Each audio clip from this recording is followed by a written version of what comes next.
Assalamualaikum warahmatullahi wabarakatuh. Nama saya Bashira binti Muhammad. Saya daripada Fakulti Pengajian Islam Usuluddin dan Falsafah. Tajuk tugasan saya ialah konsep dan peranan bantuan material kepada umat Islam di bawah subjek metodologi dakwah. Pengenalan. Penzahiran hubungan persaudaraan itu bukan semata-mata dalam bentuk pertolongan dari segi tenaga atau bantuan lain. Malah Islam mengajak umatnya supaya tolong-menolong dan bantu-membantu melalui bantuan material seperti wang dan harta. Oleh itu, selain zakat, hibah, wakaf dan sebagainya, umat Islam digalakkan berkongsi harta milikannya dengan golongan yang lebih memerlukan melalui amalan bersedekah. Contohnya pelbagai bentuk bantuan kemanusiaan untuk membantu mangsa bencana alam, kemalangan dan mangsa peperangan diberikan segenap lapisan masyarakat di negara kita. Melalui sumbangan kerajaan, sumbangan kerajaan, NGO, swasta dan individu juga turut terlibat dalam aktiviti bantuan kemanusiaan ini. Permasalahan kajian dalam tugasan ini ialah: 1. Apakah konsep bantuan material dan bentuk-bentuknya dari aspek sedekah? Yang kedua, siapakah golongan yang diutamakan untuk menerima sedekah atau bantuan? Yang ketiga, apakah peranan bantuan material kepada umat Islam dan pelaksanaannya di Malaysia? Objektif kajian yang akan kita ketahui, yang perlu kita ketahui iaitu mengenal pasti maksud bantuan material dan bentuk-bentuknya dari aspek sedekah. Kemudian menerangkan golongan yang diutamakan menerima bantuan material iaitu sedekah. Memahami peranan bantuan material kepada umat Islam dan pelaksanaannya di Malaysia. Metodologi kajian yang digunakan dalam tugasan ini: yang pertama, berbentuk teori dan konsep.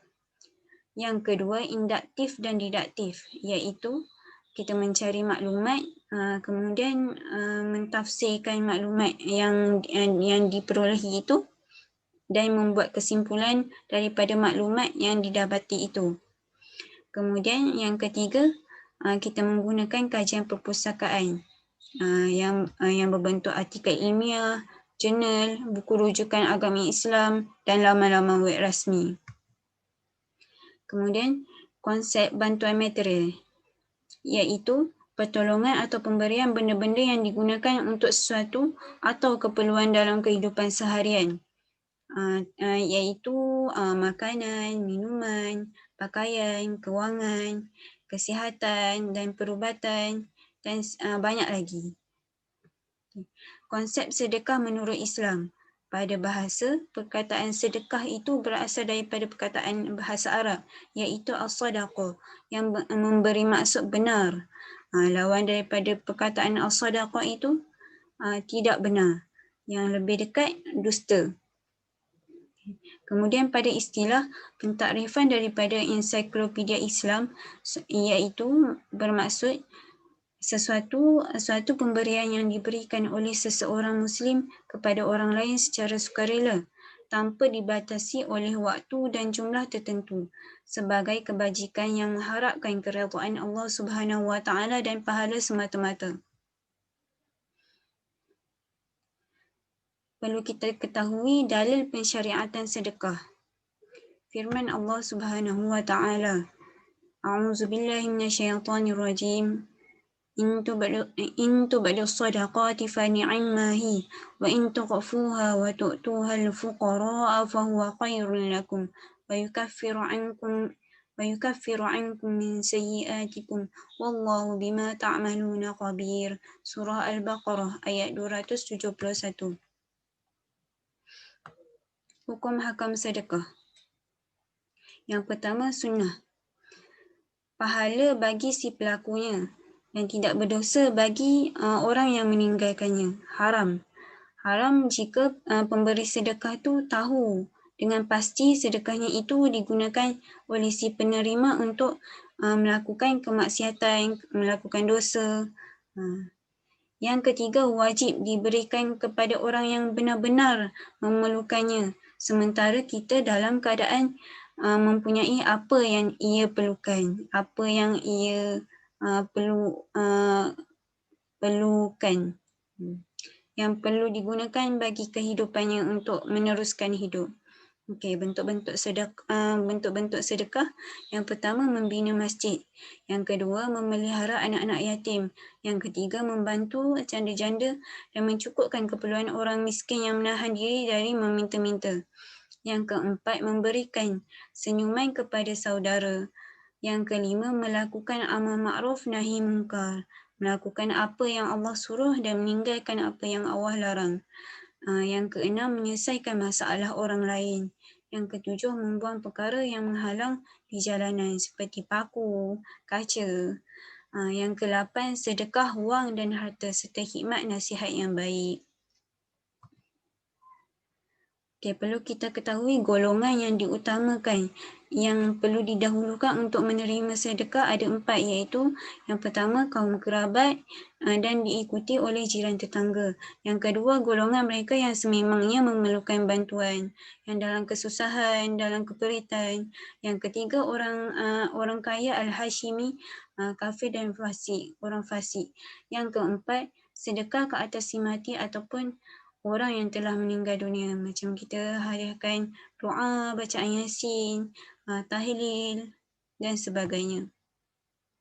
Okey. Peranan sedekah kepada umat Islam. Peranan kerajaan, perkhidmatan bantuan kewangan oleh Jabatan Kebajikan Masyarakat disediakan kepada kumpulan sasar yang memerlukan supaya dapat meneruskan kelangsungan hidup dengan sempurna. Objektif pemberian ini bertujuan bagi memenuhi keperluan asas bagi meringankan beban penerima bantuan.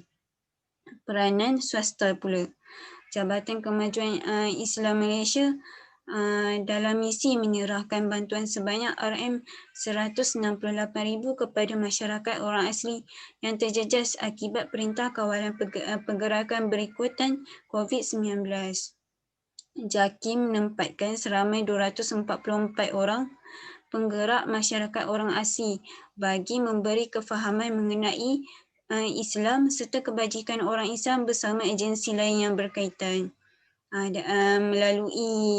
Melalui bantuan ini, masyarakat ini akan merasa lebih terbela dan juga dapat menarik orang asli itu sendiri terhadap kebaikan agama Islam untuk mereka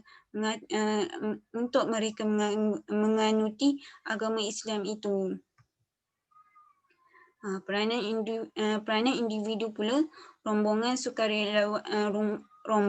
sukarelawan Pertubuhan Kasih Umat Malaysia yang dinaungi pendakwah Abid Liu. Seperti yang kita maklum sekarang, Abid Liu seorang pendakwah yang suka berderma kepada orang yang kesusahan, mengalami kemiskinan.